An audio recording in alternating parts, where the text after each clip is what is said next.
"You're overreacting." "I never said that." "You're making a big deal out of nothing." We hear defensive phrases like these in normal, everyday arguments, but there is a line where ordinary friction ends and clinical gaslighting begins. Psychologists define gaslighting as a deliberate campaign to induce doubt in a person's memory, perception, or sanity. Looking at it from the outside, the natural assumption is that anyone would spot a reality distortion campaign immediately and walk away. The reason they don't is because the mechanism relies entirely on bypassing your mental defense systems. It happens through a slow, nearly imperceptible escalation over months or years. Gaslighting functions as an invisible siege on a person's reality, built through a long series of small denials rather than a single overt confrontation. To understand how the trap holds so tightly, we have to look at how it is initially set. The process requires a specific environment to take root. A gaslighter needs a pre-existing bond of deep attachment with the target, usually a partner, maybe a parent, or a very close friend. Human beings are neurobiologically hardwired to trust our attachment figures. We implicitly rely on these close relationships to provide safety and to give us accurate feedback about the outside world. We can see how this trust is weaponized by looking at this timeline, which charts the escalation process. It begins at phase 1, mild denial. The abuser challenges minor memories, like where keys were left. The target dismisses this friction, willingly compromising their own minor sensory data because it simply isn't worth fighting over. These early concessions seem harmless, yet they are critical to the process.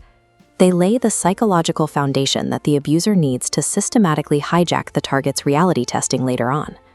Once that foundation is established, the pipeline shifts into aggressive denial. Now, the abuser begins entirely rewriting significant core events and clear recent conversations. This induces severe mental distress, known as cognitive dissonance. This diagram illustrates the psychological state where a person is forced to hold two entirely contradictory truths simultaneously. On one side is their own direct experience. On the other, the testimony of someone they rely on. The target must either trust their own memory or maintain emotional safety. The human brain is terrified of abandonment and isolation. To resolve the dissonance, the subconscious mind makes a calculation. It will choose to internalize the blame and doubt its own sanity, rather than accept that a trusted loved one is acting with malicious intent.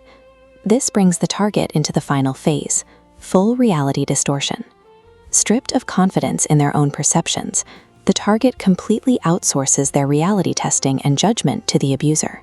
The ultimate goal of gaslighting is achieved not when the abuser lies, but when the victim fully believes their own mind is the liar.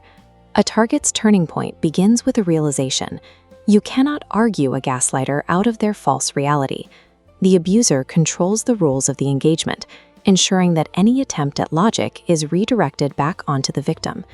To break the cycle, the target must bypass the fallibility of memory entirely and turn toward objective documentation. This involves treating the environment like forensic evidence.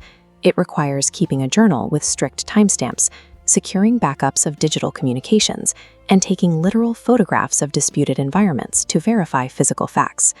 Alongside physical evidence, the target requires an external perspective.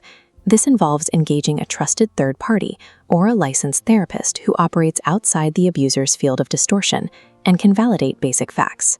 Finally, there is an unavoidable logistical reality.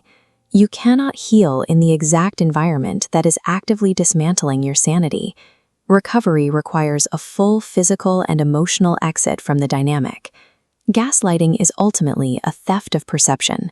By documenting the facts and creating physical distance, the target does not just survive the abuse, they reclaim their objective truth.